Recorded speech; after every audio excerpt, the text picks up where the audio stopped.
Good evening students. आज हम लोग डिस्कस करेंगे electric field on axis of uniform charging. ये थोड़ा सा एडवांस टॉपिक रहेगा, तो बी पेशेंस रखे। तो देखो, कहना क्या चाहता है कि एक इलेक्ट्रिक फील्ड है, फाइंड आउट करना है on axis of uniform charge ring. तो देखो, एक रिंग है इस तरीके से, ये यूनिफॉर्मली चार्ज है, इसके ऊपर चार्ज है,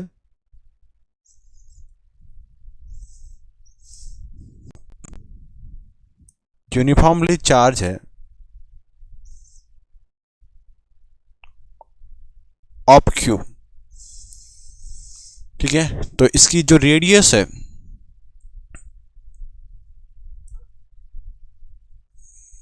ये हम लोग कंसीडर कर रहे हैं, ये ए है और इसके सेंटर से एक पी पॉइंट पर हमें electric field intensity find out करनी at the point P. Then यहां पर क्या है, ये ए है और ये यहाँ पर इसकी रेडियस कितनी है, यहां से पी पॉइंट। अब पी पॉइंट की जो डिस्टेंस है फ्रॉम ओ, ये है एक्स डिस्टेंस पे। कितनी डिस्टेंस पे है, एक्स। तो इसके लिए हम लोग क्या करते हैं कि हम लोग एलिमेंट लेते हैं, एक डी क्यू एलिमेंट लेते हैं यहां पे, और सेम यहां पे एक एलिमेंट ले लेते हैं डी क्यू। ठीक है, इसको चलो मैं रेड कलर से कर लेता हूं, ये डी क्यू एलिमेंट। तो इस डी क्यू के कारण जो इसका इलेक्ट्रिक फील्ड जाएगा वो इस डायरेक्शन में जाएगा, और इस रेड वाले डी क्यू चार्ज के कारण इसका इलेक्ट्रिक फील्ड इस डायरेक्शन में जाएगा। अब यहां पे बात करते हैं किसी एंगल की। यहाँ पे देखो, यहां पे अगर एंगल थीटा में कंसीडर करता हूं, ये एंगल थीटा है, ये एंगल भी थीटा है, तो डेफिनेटली यहां पे एंगल कितना है, थीटा है। यह बात आपको बात समझ में आई। ये इलेक्ट्रिक फील्ड डी है और ये भी इलेक्ट्रिक फील्ड डी है, दोनों इक्वल क्यों है, क्योंकि ये वाली डिस्टेंस अगर मैं आर कंसीडर करूं, ये वाली डिस्टेंस अगर आर कंसीडर करूं तो ये भी डिस्टेंस कितनी रहेगी, आर रहेगी। अब हमें क्या करना है, देखो यहां पे जो टोटल चार्ज है, यहां पे रेडियस कितनी है, रेडियस है ए, टोटल चार्ज कितना है, क्यू। अगर मैं इसके कंपोनेंट लेता हूं तो देखना, कंपोनेंट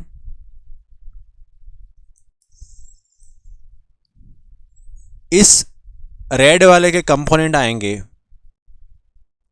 इस डायरेक्शन में कोस थीटा और इस डायरेक्शन में साइन थीटा, और स्क्रीन वाले इलेक्ट्रिक फील्ड के कंपोनेंट आएंगे इस डायरेक्शन में कोस थीटा और इस डायरेक्शन में साइन थीटा। तो ये इसके कंपोनेंट हमें मिल गए। तो ये है हमारा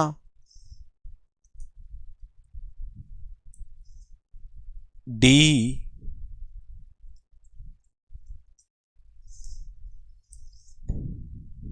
कोस थीटा, इधर इसका कंपोनेंट आया डी साइन थीटा,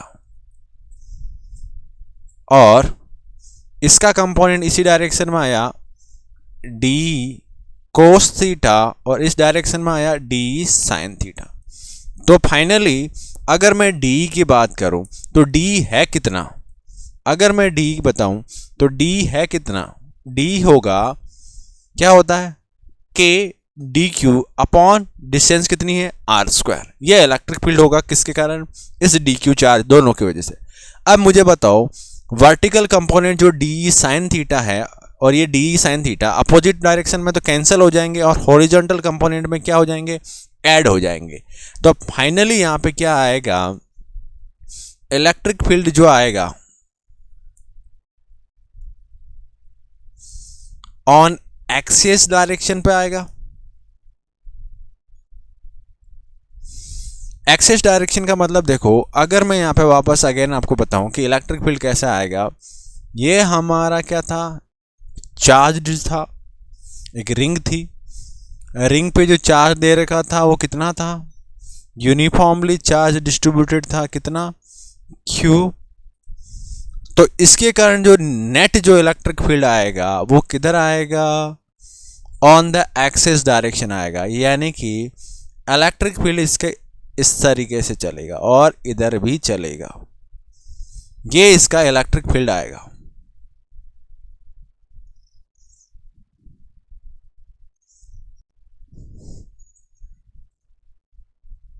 ठीक है, ये इसका इसके अबाउट इलेक्ट्रिक फील्ड आएगा, इस डायरेक्शन में आएगा, इस डायरेक्शन में, यहाँ पे बहुत सारे एरो आएगा, मतलब बंच ऑफ एरो इस तरीके से इस डायरेक्शन में ही चलेंगे।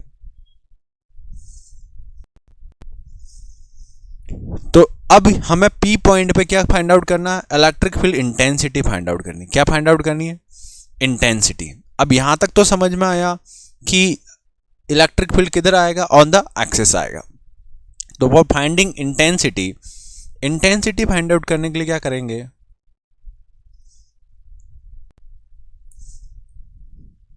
इलेक्ट्रिक फील्ड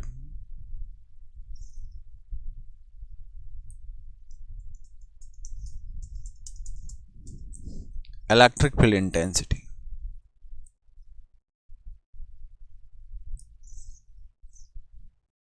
P पॉइंट पे इंटेंसिटी कितनी आएगी वो हमें फाइंड आउट करनी है।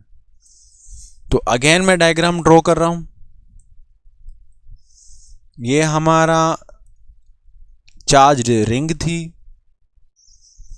और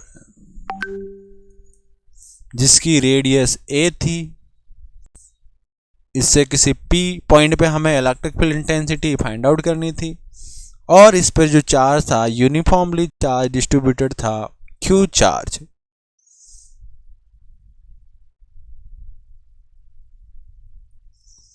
तो इसकी जो फाइनल जो इलेक्ट्रिक फील्ड इंटेंसिटी आई, अगर मैंने यहां पे एलिमेंट लिया dq, तो इसका इलेक्ट्रिक फील्ड जो जाएगा वो दिस डायरेक्शन में जाएगा। एंड आपने अगर मान लो फाइनली कंपोनेंट निकाल के सॉल्व किया, तो इसका फाइनल जो रिजल्ट आएगा वो किस डायरेक्शन में आएगा, इस डायरेक्शन में आएगा। ये आपकी डिस्टेंस थी यहां से a, और यहां से थी x डिस्टेंस पे पॉइंट P, और ये हमने पॉइंट माना था R। और अगर ये एंगल थीटा है तो डेफिनेटली ये एंगल थीटा होगा, और जो रिजल्टेंट जो फील्ड आया होगा वो कितना आया है, d कोस थीटा। ये हमारा किधर आया, d ऑफ एक्सेस आया, equal to d cos theta. अब यहां पे देखो, ये जो r की वैल्यू है वो किसके इक्वल होगी, root of x square plus a square, x square plus a square. तो यहां पे बात करते हैं हम लोग,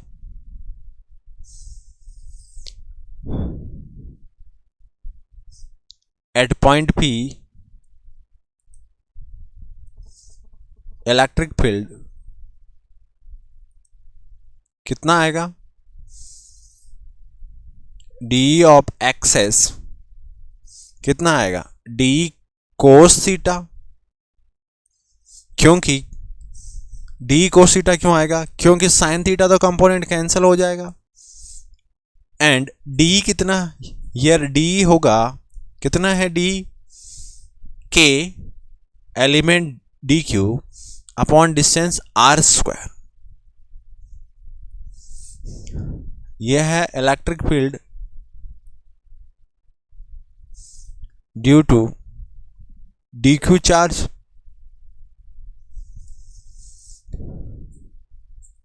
देन रिजल्टेंट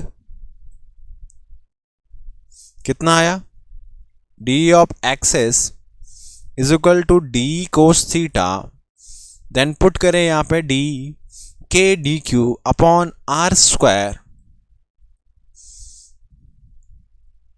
कोस थीटा। अब कोस थीटा देखो इस ट्रायंगल में, कोस थीटा कितना है, cos theta is equal to base upon hypotenuse, यानी cos theta is equal to क्या हो जाएगा, एक्स अपॉन आर। तो कोस थीटा हो जाएगा आपका एक्स अपॉन आर, पुट करो यहां पर k d q upon r square, cos theta is equal to x upon r हो गया, कोई स्क्वायर नहीं है। तो फाइनली जो हमारा डी ई आया है वो कितना आया, k d q r cube into x. ये हमारा इलेक्ट्रिक फील्ड है due to d element, d q charge. Then total electric field due to charged ring, क्या करना पड़ेगा, इंटीग्रेशन करना पड़ेगा। तो ये हो जाएगा इंटीग्रेशन के d q upon r cube x. तो इंटीग्रेशन करोगे तो टोटल चार्ज कितना है, के कॉमन आ जाएगा, आर क्यूब कॉमन आ जाएगा, एक्स कॉमन आ जाएगा, डी क्यू। तो टोटल चार्ज कितना है, टोटल चार्ज में पहले से बता रखा है, टोटल चार्ज कितना है क्यू। तो ई कितना आ गया बताओ, k x cube upon r square, r cube sorry. Then इसको रीअरेंज कर लेते हैं, k q x upon r cube, r cube की वैल्यू कितनी है, r is equal to root x square plus a square, यानी कि x square plus a square की power 1/2।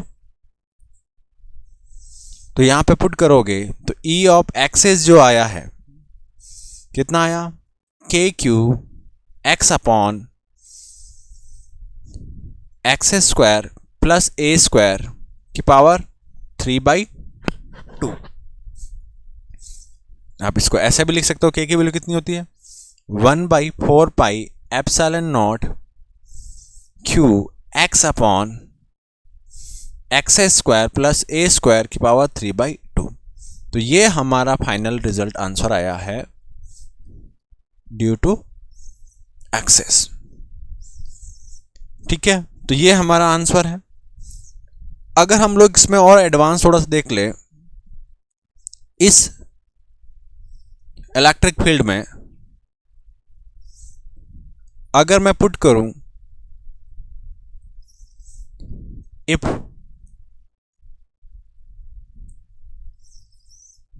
x is equal to 0, then electric field कितना हो जाएगा 0। Second condition अगर मैं पुट करता हूं x is equal to infinite, then electric field देखो कितना होगा, के क्यू इनफाइनाइट अपॉन नीचे भी कितना आएगा, क्योंकि एक्स स्क्वायर की जगह पे इनफाइनाइट पुट करोगे तो नीचे भी कितना आएगा इनफाइनाइट, इनफाइनाइट अपॉन इनफाइनाइट। इसको किससे सॉल्व करोगे आप, DLH हॉस्पिटल रूल से। आपको मैथ्स में बताया होगा कि ऊपर का डिफरेंशिएशन करना है और नीचे का डिफरेंशिएशन करना है आपको। तो देखो ऊपर का डिफरेंशिएशन और नीचे का डिफरेंशिएशन करोगे तो फॉर्मूला क्या था, k q x upon x square a square की पावर 3/2। आप ऊपर भी डिफरेंशिएशन करना है और आपको नीचे भी डिफरेंशिएशन करना है। ऊपर किसका होगा, के क्यू एक्स का, इसको DLH हॉस्पिटल रूल्स कहते हैं, आपको मैथ्स में बताया जाता है, x square plus a square की पावर 3/2। तो अगर आप ऊपर नीचे डिफरेंशिएशन करोगे तो के क्यू तो कांस्टेंट एक्स का हो जाएगा 1, और इसका करोगे तो 3/2 x square plus a square. अब अंदर वाले का होगा 3/2 -1 करोगे तो कितना होगा, क्योंकि 3/2 -1 करना पड़ेगा तो कितना रिमेन रहेगा 1/2, और इसका कितना होगा, इसका हो जाएगा 2x। देन अब आप अगेन लिमिट पुट करो, x टेंस टू क्या है इनफाइनाइट, तो ये हो जाएगा के क्यू, एक्स तो यहाँ पे बचा भी नहीं, अपॉन 3/2। एक्स की वैल्यू कितनी आ गई? इनफाइनाइट। इनफाइनाइट समथिंग मल्टीप्लाई करोगे तो कितना बचेगा? इनफाइनाइट। 1/इनफाइनाइट कितना होगा? 0। यानी कि यहाँ पे देखना, यहाँ पे फर्स्ट आया एक्स की वैल्यू 0 पर पुट करने पर ई की वैल्यू कितनी आती है? 0। और सेकंड एक्स की वैल्यू इनफाइनाइट पुट करने पर चाहे प्लस करो या माइनस करो, ई की वैल्यू अगेन कितनी आ रही है? 0। और इन बिटवीन आप कुछ भी वैल्यू पुट करते हो, इन बिटवीन एक्स की वैल्यू कुछ भी पुट करते हो तो इज नॉट इक्वल टू 0। यानी function x is equal to 0 पर स्टार्ट हो रहा है और उसकी वैल्यू या तो बढ़ रही है, घट रही है, इंक्रीज होके वापस इनफाइनाइट पे कितना हो रहा है? 0 है। तो अगर मैं इसका ग्राफ बनाऊं कि इलेक्ट्रिक फील्ड इंटेंसिटी कैसे आएगी, तो देखना,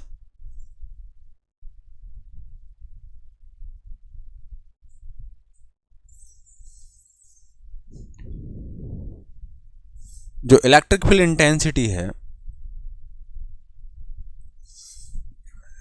यहां पे ये x है, तो देखो पहले यहां पे 0, इनफाइनाइट पे 0। जैसे जैसे हम लोग इससे फार अवे जा रहे हैं तो इलेक्ट्रिक फील्ड इंटेंसिटी क्या हो रही है? इंक्रीज हो रही है। और फिर पर्टिकुलर वैल्यू पे मैक्सिमम जाने के बाद में वापस वैल्यू क्या हो रही है? डिक्रीज हो रही है। और इस अगर हम लोग इसके नेगेटिव एक्सिस में जाएंगे तो बताओ यहाँ पे नेगेटिव एक्स आएगा, मतलब इलेक्ट्रिक फील्ड कैसा आएगा? नेगेटिव एक्सिस का मतलब यहाँ पे नेगेटिव एक्स पुट करोगे तो यानी नेगेटिव फील्ड आएगा एज कंपेयर टू इस डायरेक्शन पे। ये हमारा ई है, तो यहाँ पे ग्राफ इसका नेगेटिव बनेगा, फिर इनफाइनाइट पे जाके क्या हो जाएगा? 0 होगा। तो यहाँ पे आपको दिख रहा होगा कि पर्टिकुलर इस पॉइंट पर, किस पॉइंट पर? देखो इस पॉइंट पर इसकी क्या आ रही है? मैक्सिमम वैल्यू आ रही है, और इस पॉइंट पे भी इसकी क्या आ रही है? मैक्सिमम वैल्यू आ रही है। आई बात समझ में? तो ये वैल्यू है कितनी जहां पे मैक्सिमम वैल्यू आ रही, यानी ये x1 कंसीडर करते हैं हम लोग,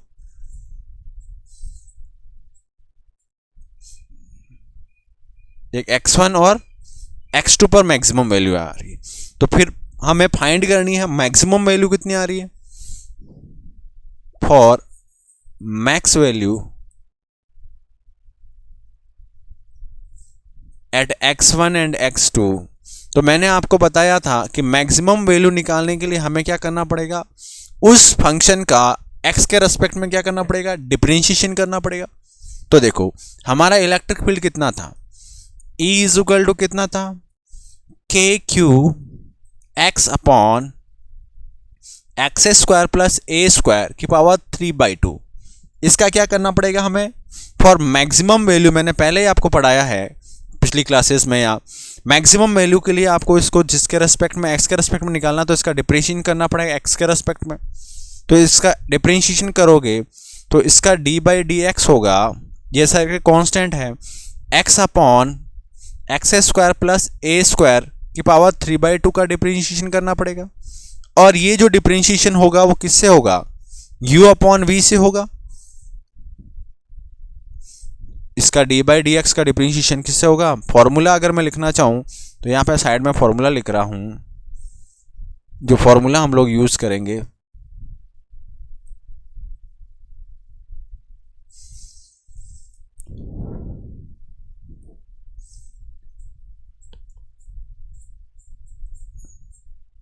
d/dx is equal to u upon v।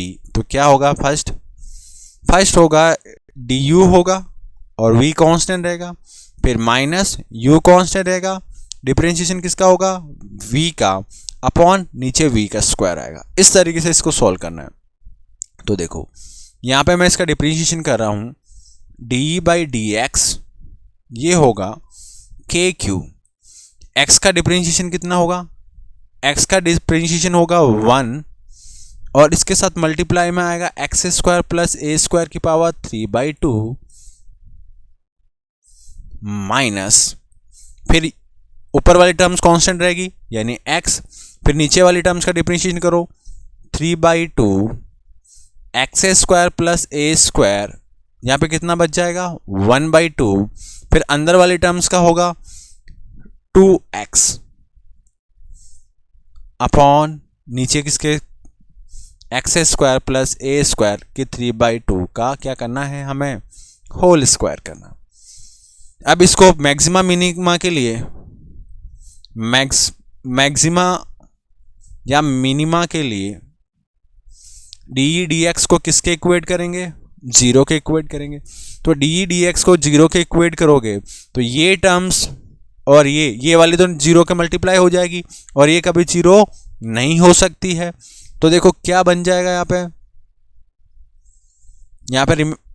यहाँ पे रह जाएगा x² प्लस a² की पावर 3/2 माइनस ये 2 से 2 कैंसिल हो गया और 3x² हो गया, x² प्लस a² की पावर 1/2 हो गया अपॉन x² प्लस a² की पावर होल क्यूब हो गई। और यहाँ पे कॉमन क्या चल रहा था KQ कॉमन चल रहा था इक्वल टू 0। अब यहाँ पे थोड़ा सा दिमाग रखना, KQ की वैल्यू 0 के इक्वल, डिवाइड कर लो, इसको इधर मल्टीप्लाई करो, x² और ये वैल्यू रिमेन रहेगी। इसमें से मैंने कॉमन ले लिया x² प्लस a² की पावर 1/2 कॉमन लिया। तो यहाँ पे क्या बचेगा x² प्लस a², ठीक है, यहाँ पे 1/2 कॉमन ले लिया। यहाँ पे कितना बचेगा 3x² इक्वल टू 0। ये नीचे चला जाएगा उधर, तो x² plus a² minus 3x² equal to कितना हो गया 0। तो a² माइनस कितना हो गया 2x² equal to 0। Then x² कितना आ गया बताओ a²/2। Then x is equal to plus minus a/√2। ये आपका रिक्वायर्ड सॉल्यूशन है कि x की वैल्यू कहाँ पे मैक्सिमम होगा, यानी इलेक्ट्रिक फील्ड कहाँ पे मैक्सिमम होगा। तो वापस हम लोग ग्राफ में चलते हैं, तो यहाँ पे ये जहाँ पे वैल्यू क्या हो रही है मैक्सिमम हो रही है x1 इज इक्वल टू ये है हमारा a/√2 और यहाँ पर है x2 is equal to minus a/√2। वहाँ पे इलेक्ट्रिक फील्ड इंटेंसिटी क्या हो रही है इसकी मैक्सिमम हो रही है। अगर आपको मैक्सिमम वैल्यू फाइंड आउट करनी है तो इस स्टैंडर्ड इक्वेशंस में, इस वाली इक्वेशन में x की वैल्यू कितनी पुट करोगे a/√2 पुट करोगे तो आपका रिजल्टेंट आंसर आ जाएगा। ये बात समझ में आई। तो ये तो थोड़ा सा एडवांस हुआ, इससे थोड़ा सा और एडवांस चलते हैं। यहाँ तक देखो वापस से बता रहा हूँ, इलेक्ट्रिक फील्ड इंटेंसिटी एक्सेस पे फाइंड की, तो एक्सेस पे हमने कंपोनेंट निकाल के देखा तो इसकी डायरेक्शन एक्सेस पे आएगी। फिर हमने इसका electric field intensity find out की, ठीक है, एक एलिमेंट डी को लेके डी कोस थीटा से सोल्व किया, तो यहाँ पे रिजल्ट आया इंटीग्रेशन करने के बाद KQX upon x² plus a² की पावर 3/2। फिर हमने देखा कि x इज इक्वल टू 0 पे इलेक्ट्रिक फील्ड इंटेंसिटी 0 है और e is equal to infinite भी कितनी है 0। इसका मतलब इसके इन बिटवीन कहीं ना कहीं मैक्सिमम वैल्यू आएगी। मैक्सिमम वैल्यू फाइंड आउट करने के लिए, यानी x1 और x2 पॉइंट पे जो मैक्सिमम वैल्यू आएगी उसको फाइंड आउट करने के लिए हमने इसका डिफरेंशिएशन करके सॉल्व किया, तो x इज इक्वल टू कितना आया a/√2, यानी x इज इक्वल टू अगर आप a/√2 पुट करोगे तो वहाँ पे मैक्सिमम वैल्यू आएगी। अब देखो नेक्स्ट एक और क्वेश्चन बन जाता है, कई बार पूछ लेता है कि क्या क्वेश्चन है, if we place -q charge at centre and it displays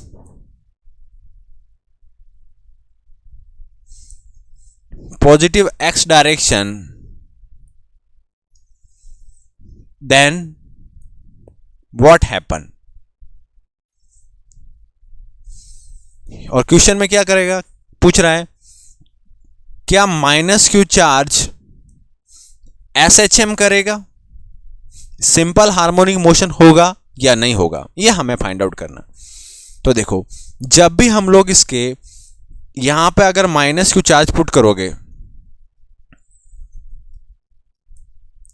ये हमारा इस तरीके से था और ये कह रहा है कि मैंने यहां पे -q चार्ज पुट किया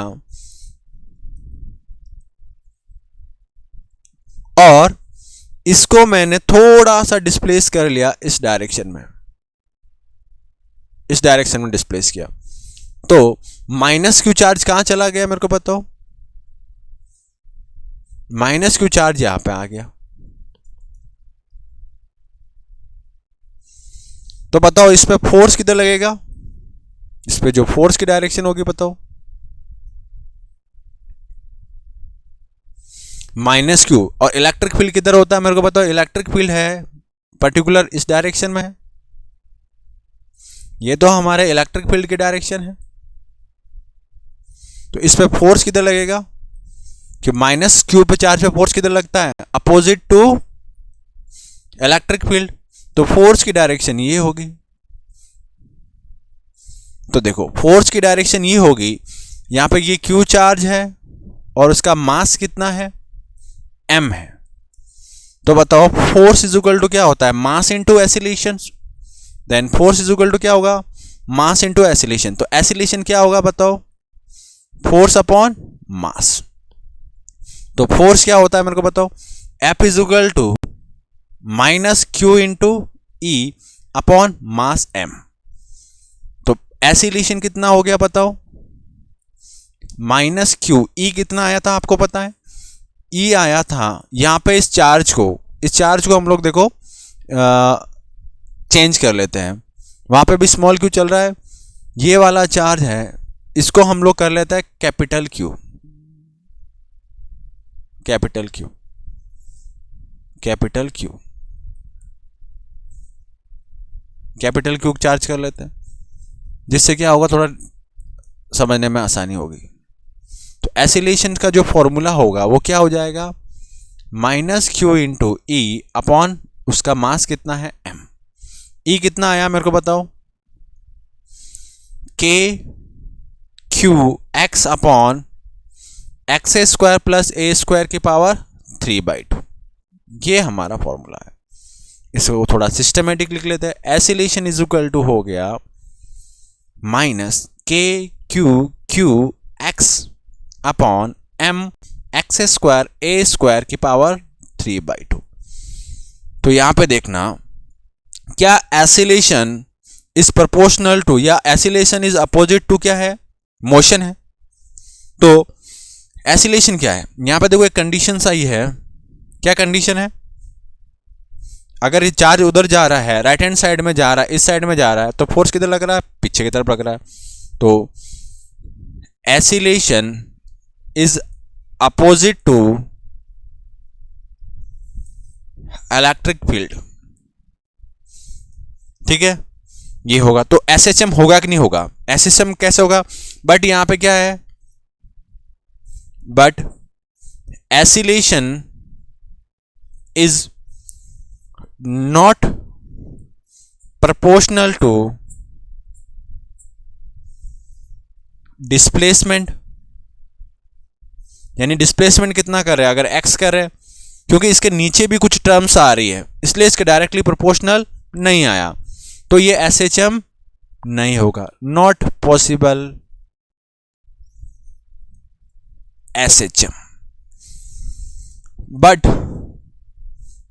यहां पे ध्यान रखना, एग्जाम में अगर दे दे directly, if x is very very less than to a, then acceleration क्या होगा मेरे को बताओ, minus k q q x upon m, किसको नेग्लेक्ट कर लेंगे, x को, a स्क्वायर की पावर कितनी हो जाएगी 3/2, 2 से 2 कैंसिल हो गया, तो कितना हो गया के q q upon m a की पावर क्यूब इंटू एक्स। अब यहां पे ये वाली टर्म्स देखो, ये सारे क्या है, कांस्टेंट है, के भी कांस्टेंट है, चार्ज भी कांस्टेंट है, ये भी कांस्टेंट, मास भी कांस्टेंट है और रेडियस भी कांस्टेंट।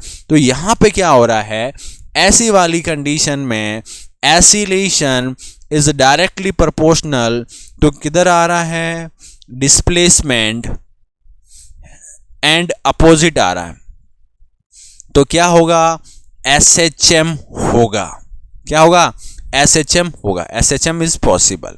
कब होगा एसएचएम पॉसिबल, जब x की value very very less than to कम हो a, यानी उस चार्ज को रिंग से बहुत ही कम डिस्टेंस पे डिस्प्लेसमेंट करना, ठीक है। तो अब आपसे पूछा जाएगा कि इसका ऑसिलेशन हो रहा है तो टाइम पीरियड निकालो। क्या फाइंड आउट करो? टाइम पीरियड फाइंड आउट करो कि टाइम पीरियड किसका कितना होगा। तो इसको ऑसिलेशंस जो है वो अगेन मैं लिख रहा हूं यहाँ पे k q q x upon m a cube हो गया। तो यहाँ पे आपने स्टैंडर्ड डेफिनेशन कभी पढ़ी होगी, एसिलेशन इस क्या होता है माइनस ओमेगा स्क्वायर एक्स होता है। तो यहाँ पे ओमेगा स्क्वायर किसके इक्वलेंट है k q q upon m a cube. ठीक है, ये इसका ओमेगा स्क्वायर। तो ओमेगा कितना हो गया मुझे को बताओ, root k q q upon m a cube. ये आपका क्या आया ओमेगा। देन टाइम पीरियड क्या होगा, देखो टाइम पीरियड जो होगा t इज इक्वल टू क्या होता है बताओ, ओमेगा और t में रिलेशन क्या था, t is equal to 2 pi upon omega. Then यहां पे पुट करो, सॉरी देखो ओमेगा इज इक्वल टू क्या होता है 2 पाई अपॉन टी, सही है। तो बताओ t इज इक्वल टू क्या हो गया 2 पाई अपॉन ओमेगा। तो ओमेगा की वैल्यू पुट करो, यहां पे पुट करो 2 पाई, इसको डायरेक्टली मैं पुट कर रहा हूं एम ए क्यूब अपॉन के क्यू इंटू कैपिटल क्यू। ये इसका क्या आएगा टाइम पीरियड आएगा कि वो ऑसिलेशन करेगा तो उसका टाइम कितना होगा। तो वापस से मैं आपको रिकॉल करवा लेता हूं कि हमने क्या क्या डिस्कस किया। फर्स्टली हमने फाइंड आउट किया इलेक्ट्रिक फील्ड इंटेंसिटी किस डायरेक्शन में आएगी, एक्सिस डायरेक्शन में आएगी, इस तरीके से आएगी। फिर हमने इसको सॉल्व किया, यहाँ तक ही आपके लिए इनफ है फॉर 12th क्लास सिलेबस। अगर आपको थोड़ा सा एडवांस पढ़ना है जेई वगैरह ऐसे कंपटीशन एग्जाम के लिए, तब आपको ये सॉल्व करना पड़ेगा। यहाँ पे हमने सॉल्व किया कि इलेक्ट्रिक फील्ड इंटेंसिटी मैक्सिमम, ये ग्राफ है ई वर्सेस एक्स में ग्राफ है, ध्यान रखना ये उसके साथ ग्राफ बनाना पड़ेगा। कहाँ पे मैक्सिमम आया, ये यहाँ पे मैक्सिमम वैल्यू आई, और फिर हमने इसको सॉल्व किया, ये उसका आंसर आया कहाँ पे मैक्सिमम आया। फिर हमने इसी में एक और क्वेश्चन ऐड किया, क्या SHM होगा। देखो नॉर्मल कंडीशन में तो SHM नहीं होगा, but if x is very very less than to a होगा तब तो SHM होगा। और उस SHM का टाइम पीरियड कितना आएगा, ये इसका टाइम पीरियड आएगा। होप दैट आपको समझ में आया होगा। ठीक है, ये थोड़ा सा एडवांस टॉपिक था। Thank you for watching that.